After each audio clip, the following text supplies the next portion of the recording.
नमस्कार। आज हम अध्ययन करेंगे यथार्थवाद और उससे संबंधित जो प्रश्न पूछे जा चुके हैं या पूछे जाने की संभावना है, उससे जो भी आपके टॉपिक्स बन सकते हैं, जो भी प्रश्न बन सकते हैं, उसका हम यहाँ पर अध्ययन करने का प्रयास करेंगे।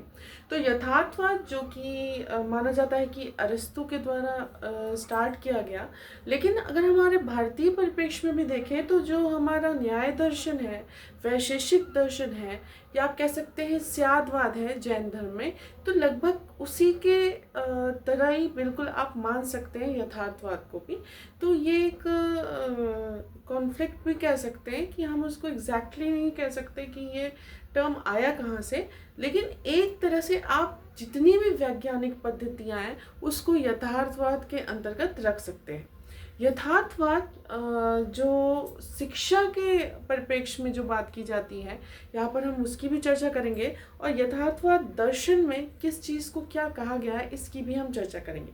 सीधे सीधे यथार्थवाद में आध्यात्मिक और जो मानसिक जगत है इसको नकारा गया, अर्थात आप कह सकते हैं यथार्थवाद बिल्कुल ही आदर्शवाद के विपरीत अपनी ज्ञान प्रणाली को रखता है। यथार्थवाद में वही चीज़ें सत्य मानी जाती हैं जिनका हम अनुभव इंद्रियों के द्वारा कर सकते हैं, जो भौतिक जगत है, या जो हम नहीं जानते पर सत्य में उसका अस्तित्व है। ऐसी भी कई चीज़ें जिसको नहीं जानते, क्योंकि जब तक हम अणु को जानते थे तो हम सोचते थे अणु ही सत्य है। फिर जब हमने जाना उसके अंदर परमाणु होते हैं तो हम उसको सत्य मानने लगे। फिर हमें ये ज्ञान प्राप्त हुआ कि परमाणु के अंदर इलेक्ट्रॉन, प्रोटॉन, न्यूट्रॉन है, तो वो हम सत्य को क्या कर रहे हैं, धीरे धीरे और ज़्यादा एक्सटेंड कर रहे हैं। अर्थात व्यापकता यथार्थवाद में बहुत है, एक परिवर्तनशील ज्ञान है जो समय के साथ और ज़्यादा अद्यतन होता जाता है। तो अगर हम चर्चा करें यथार्थवाद के जो टर्म्स पूछे जाते हैं कि क्या परिभाषा है किस चीज़ की यथार्थवाद के अंतर्गत, और जो कोटेशन भी पूछे जाते हैं उसका भी हम यहाँ पर अध्ययन करेंगे। तो यथार्थवाद, सबसे पहले अगर बात करें तो यथार्थवादी जो माने जाते हैं, अगर पाश्चात्य में देखा जाए तो अरस्तु को माना जाता है, आपका राटके है, आपके बेकन है, जॉन लॉक है, लॉर्ड मार्टिन है, रॉस है, कमेनियस है, और भी कई सारे यथार्थवादी आपके दार्शनिक यहाँ पर माने गए हैं जिन्होंने यथार्थवाद का पूर्णतः समर्थन किया। क्योंकि यथार्थवाद के भी विभिन्न आपके भाग थे। शिक्षा में भी इसको इंद्रियजन्य, सामाजिक, या आप कह सकते हैं वैज्ञानिक नव यथार्थवाद, इसमें बांटा गया, और यथार्थवाद को भी कई भागों में बांटा गया। लेकिन अगर हम संश्लेषित रूप से देखें तो ये सारे ही यथार्थवादी माने जाते हैं। यथार्थवाद के बारे में अगर हम ब्रह्मांड की चर्चा करें तो ब्रह्मांड किसे कहते हैं यथार्थवाद में, तो यहाँ पर कहा गया है कि ब्रह्मांड जो है गतिशील पदार्थ से बना गया। अर्थात यह एक ऐसा टर्म है जो कि पदार्थ से बना। यहाँ पे आप ध्यान दीजिएगा कि यथार्थवाद में सबसे ज़्यादा महत्व वस्तु या पदार्थ को दी गई, और उसी पदार्थ से बना है हमारा ब्रह्मांड, जो कि गतिशील पदार्थ से बना हुआ है। गतिशील जो पदार्थ है उनसे मिलकर हमारा ब्रह्मांड बना हुआ है। इसके बाद यहाँ पर चर्चा की गई, और ईश्वर की सत्ता को यहाँ पर नकारा गया है, ये भी आपको ध्यान रखना है। विचार की सत्ता को यहाँ पर नकारा गया है। द्वैत अद्वैत ऐसा कुछ भी नहीं है। मतलब अगर इस वाद की बात करें तो हालांकि यह मानवतावादी भी है आपका, इसमें आपको ये चीज़ें जो है सांस्कृतिक भी सभ्यताओं को भी इंक्लूड किया गया है, लेकिन आध्यात्मिक और मानसिक जगत को यहाँ पर नकार दिया गया है। तो इसमें अनेक तत्व से मिलकर बना हुआ ब्रह्मांड है। तत्वों में अनेक गुण व संबंध होते हैं। यहाँ पर जो ब्रह्मांड की परिभाषा दी गई, पहला था कि यह गतिशील पदार्थ से बना है, और दूसरा क्या है, यह ब्रह्मांड अनेक तत्वों से बना हुआ है जिसके अनेक गुण और अनेक उनमें जो तत्व है उनमें अनेक संबंध है। फिर यहाँ पर ब्रह्मांड के विषय में बोला गया, जो विश्व बना है वो पदार्थ या जगत से बना हुआ है। उसके बाद यहाँ बोला गया कि जो जगत है वो यथार्थवादियों के अनुरूप, जो हम मानसिक जगत आदर्शवाद में मानते आए हैं, उसको नकार कर भौतिक जगत को महत्ता यहाँ पर दी गई है। तो ये आपका ब्रह्मांड, विश्व और जगत के बारे में यथार्थवादियों की अवधारणा रही। फिर हम चर्चा करते हैं सत्य। सत्य क्या है यथार्थवादियों के अनुरूप? तो यहाँ पर सत्य वह है जो मानव मस्तिष्क की देन है। सत्य मानव मस्तिष्क की देन है, ये कोटेशन में आता है। तो सत्य को यहाँ मानव मस्तिष्क की देन के साथ साथ क्या कहा गया कि सत्य जितना यथार्थ के निकट होगा उतना ही ज्यादा यथार्थ सत्य होगा। ठीक, ये कोटेशन भी है। साथ ही साथ मनुष्य को अधिकतम सत्य का ज्ञान होना चाहिए। मतलब कोई चीज आपका ज्ञान, आपकी मानसिक कसौटी यहाँ पर बताई गई है, और वह जितना सत्य आपका यथार्थ जो वास्तविकता है उससे जितना निकट होगा उतना ही यथार्थ सत्य यहाँ पर माना जाएगा। और यहाँ पर यह भी कहा गया है दृश्य जगत को सत्य माना गया है, जो भी हमको दिखता है। इसी के साथ यहाँ पर जो दृश्य नहीं है और अस्तित्व में है उसे भी सत्य माना गया। जैसा कि यहाँ पे अक्सर लोग बोल देते हैं जो दिखता है, जिसको छू सकते हैं, इंद्रियों से अनुभव कर सकते हैं, वही सत्य है। तो इसके अलावा भी जिसका अस्तित्व है, ऐसी भी कई चीज़ें हैं जो हम नहीं जानते। ये स्यादवाद में भी यही चीज़ है कि बहुत सारी ऐसी चीज़ें जिनकी व्याख्या हम नहीं कर सकते।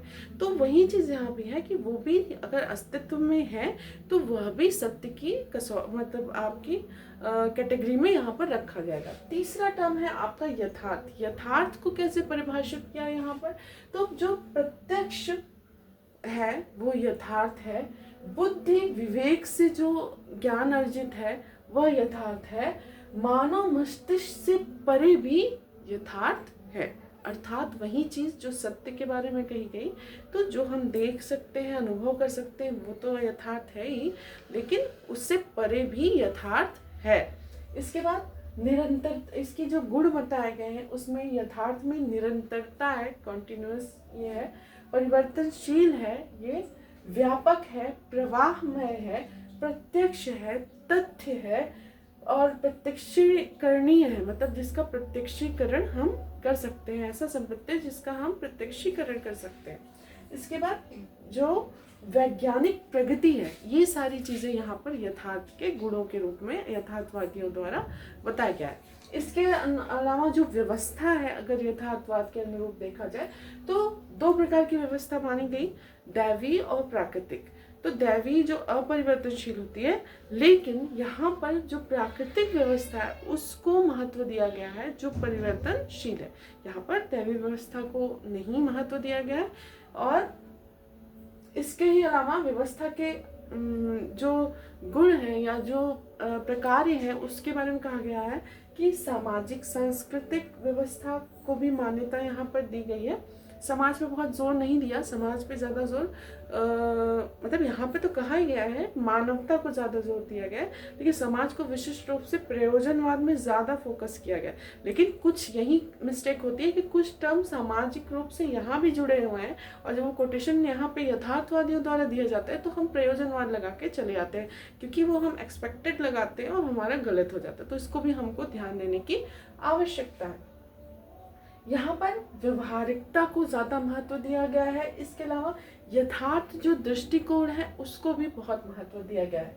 मानवतावादी भी है, लेकिन किस चीज़ को महत्व नहीं दिया गया? आपके आदर्श हुए, विचार हुए, मानसिक जगत हुआ, आध्यात्मिक जगत हुआ, इसको यहाँ पर पूर्णतः नकारा है। जिसको हम प्रूफ नहीं कर सकते उस चीज़ को हम नहीं मानेंगे, जिसको अनुभव नहीं कर सकते, देख नहीं सकते, सुन नहीं सकते, महसूस नहीं कर सकते, या जो अस्तित्व में नहीं है उसको हम यहाँ पर नहीं मानेंगे। अर्थात विचार को यहाँ पर नकारा गया। इसके बाद जो अनुभव के परिप्रेक्ष्य में यहाँ पर बात की गई, तो अनुभव के परिप्रेक्ष्य में जो बाह्य जगत के प्रति अनुक्रिया होती है वही हमारा अनुभव है। जो हम अनुक्रिया करते हैं, प्रतिक्रिया करते हैं बाह्य जगत से, वही हमारे एक्सपीरियंस है। इसमें कहा गया है कि वो अनुभव कैसे होते हैं, इंद्रिय अनुभव यहाँ पर होते हैं और वस्तुनिष्ठ होते हैं। वस्तुनिष्ठ होते हैं, आपके निरपेक्ष होते हैं, किसी से प्रभावित नहीं होते, तथ्य होते हैं, सत्य होते हैं, यथार्थ होते हैं। इसके साथ साथ तर्क, बुद्धि और यथार्थ कल्पना के प्रतिक्रियात्मक रूप से प्रत्यक्षीकरण करने योग्य आपके अनुभव होते हैं। इसके अलावा वस्तु के, जो कि सबसे प्रमुख है यहाँ पर यथार्थवाद में, तो जो वस्तु के बारे में कहा गया है वह वस्तु का अस्तित्व हमारे ज्ञान पर निर्भर करता है। क्योंकि जिस चीज़ हम उसी चीज़ को वस्तु मानते हैं जिसका ज्ञान हमको हो, जिसको हमने अनुभव किया हो। तो यहाँ पर उसका अस्तित्व हमारे ज्ञान पर निर्भर करता है। परंतु ध्यान दीजिएगा, ज्ञान से परे स्वतंत्र अस्तित्व भी है। मतलब ऐसे भी अस्तित्व हैं जो स्वतंत्र है। जो जानते हैं वो भी आपका वस्तु है, और जो जानते नहीं है, जो हमारे ज्ञान से परे है पर अस्तित्व में है, स्वतंत्र अस्तित्व है, वह भी हमारा वस्तु है। इसके अलावा जो पदार्थ है वही अंतिम सत्य माना गया है। जैसे हर जगह, हर दर्शन में मोक्ष को अंतिम सत्य माना गया, यहाँ पदार्थ के ज्ञान को अंतिम सत्य माना गया, और हमको अधिक से अधिक सत्य ज्ञान ज्ञात करने के लिए प्रयत्नशील रहना चाहिए। विज्ञान को यहाँ वैज्ञानिक रूप से वस्तु को माना गया है, और शब्द से पहले वस्तु को माना गया है। ये भी आपके कोटेशन रूप में पूछा जा सकता है। अब इनके टर्म को तो आपको बहुत ही विधिवत एकदम स्मरण करके ही रखना है, लेकिन इसके अलावा अगर हम शिक्षा में बात करें विशेष रूप से, तो शिक्षा में जो लक्ष्य हैं इसके, तो बहुत ही आप कह सकते हैं लगभग कुछ लक्ष्य सबके समान है, थोड़े बहुत डिफरेंस होते हैं, लेकिन यहाँ चर्चा करेंगे। तो एक व्यापक लक्ष्य है, उद्देश्यपूर्ण आपका जीवन होना चाहिए, आनंदपूर्ण होना चाहिए, समृद्धि आपके जीवन में होनी चाहिए। ये एक बच्चे के जीवन में यही लक्ष्य है। जीवन में पूर्णता हो, सर्वांगीण विकास हो, समृद्धि हो, सुखमय जीवन हो, उपयोगी हो, इंद्रिय विकास हो, पर्यावरणीय जागरूकता व अनुकूलन हो। इसके अलावा व्यवसायिक हो, समायोजन कर सके, ये सारे इसके लक्ष्य हैं। इसके अलावा शिक्षक को यहाँ पर मुख्य रूप से नहीं, हाँ उसको नकारा भी नहीं गया है, लेकिन हाँ उतनी इम्पोर्टेंस नहीं देते हुए, लेकिन एक मार्गदर्शक के रूप में यहाँ पर रखा गया है। शिक्षक क्या होना चाहिए? प्रशिक्षित होना चाहिए, ज्ञानी होना चाहिए, उसको तथ्यों का ज्ञान हो, सत्य का ज्ञान हो, वस्तु का ज्ञान हो, और कितना ज्ञान देना है शिक्षार्थी को, कितनी मात्रा, क्या क्वांटिटी, ये भी उसको पता हो। एक मार्गदर्शक के रूप में यहाँ पर शिक्षक को रखा गया है। इसके अलावा जो मुख्य विषय है, तो वैसे तो यहाँ पर एक कोटेशन आता है कि शिक्षा चरित्र में मतलब व्यवसायिक होनी चाहिए। ये कोटेशन यथार्थवाद में आता है। इसके अलावा जो मुख्य विषय है इसके विज्ञान, गणित और तर्कशास्त्र है। ये भी प्रश्न पूछा जा चुका है। लेकिन इसके अलावा भी पर्यावरणीय अनुकूलन से संबंधित आपके हुए प्रत्यक्ष विषय जो हुए, प्रत्यक्ष संबंधी विषय हुए, और मानव समाज संबंधी विषयों को भी यहाँ पर रखा गया। ऐसा नहीं कि एकदम नकार दिया गया। तो अगर विधियों की बात करें तो यहाँ पर निरीक्षण विधि, विश्लेषण विधि, आगमन विधि, और जो कह सकते हैं वैज्ञानिक विधि को सर्वोत्तम माना गया है। रूढ़ि मुक्त हो, वैयक्तिक शिक्षा को ज़्यादा बल दिया गया है सामूहिक के अपेक्षा। प्रयोग को बहुत ही ज़्यादा यहाँ पर महत्व दिया गया। इसके अलावा बालक सबसे मुख्य है, बाल केंद्रित शिक्षा प्रणाली हमारी होनी चाहिए। और अनुशासन के परिप्रेक्ष्य में इन्होंने कहा है कि अंतः या स्वप्रेरक अनुशासन होना चाहिए। प्रेम, सहानुभूति से बालक को अनुशासित रखना चाहिए, और अनुशासन बहुत ही इंपॉर्टेंट है, इसमें कहा गया है। ऐसा नहीं कि वैज्ञानिक विधि तो एकदम कठोर दंडात्मक यहाँ पर अनुशासन दिया गया। ये आपको ध्यान रखना है कि यहाँ पर स्व अनुशासन की बात कही है। प्रेम, सहानुभूति से, उदारता से आपको बच्चे को अनुशासित रखना है। और क्योंकि इसमें सिस्टमैटिक आपको चीज़ें रखनी, क्योंकि विज्ञान क्या होता है, सुव्यवस्थित आपका जो सुसंगठित क्रमबद्ध ज्ञान ही विज्ञान है। तो उसके लिए आपका सीखने वाला और सिखाने वाला दोनों सिस्टमैटिक होना चाहिए, ऑर्गेनाइज्ड होना चाहिए। और आप कह सकते हैं कि यहाँ पर उसी परिप्रेक्ष्य में तथ्यात्मक रूप से बालक को भी सिखाना है, और इस दार्शनिक विचारधारा को भी आगे बढ़ाना है। तो ये यथार्थवाद के कुछ मुख्य बिंदु। इसके अलावा जो क्वेश्चन पूछता है वो आपको ध्यान देना है कि जितने भी इसके दार्शनिक हैं, यथार्थवादी हैं, उनके कोटेशंस आपको ध्यान में रखने होंगे कि उन्होंने क्या क्या कहा है लाइन टू लाइन। और आपको ये भी डिफ्रेंशिएट करना है कि जब प्रयोजन हो तो यथार्थवाद में जब कोटेशंस आते हैं तो आपको कैसे इसमें डिस्क्रिमिनेशन करना है। इसके साथ ही साथ आपको ध्यान देना है कि जो भारतीय परिप्रेक्ष्य में या भारतीय ज्ञान प्रणाली में यथार्थवाद को कैसे जोड़ना है। तो आपको न्याय दर्शन जिसमें प्रमाण की बात की जाती है, और वैशेषिक दर्शन और स्यादवाद 3 मुख्य हैं, और बाकियों में भी यथार्थवाद है, ऐसा नहीं कह सकते। तो उन चीज़ों को भी यहाँ पे आपको कंबाइन करके चलते रहना है। तो ये है आपका यथार्थवाद से संबंधित महत्वपूर्ण जो बिंदु जो मुझे लगे कि इम्पोर्टेंट है। इसके अलावा हम चर्चा करेंगे नेक्स्ट सीरीज़ में कि कौन कौन से प्रश्न इसमें और पूछे जा सकते हैं। धन्यवाद।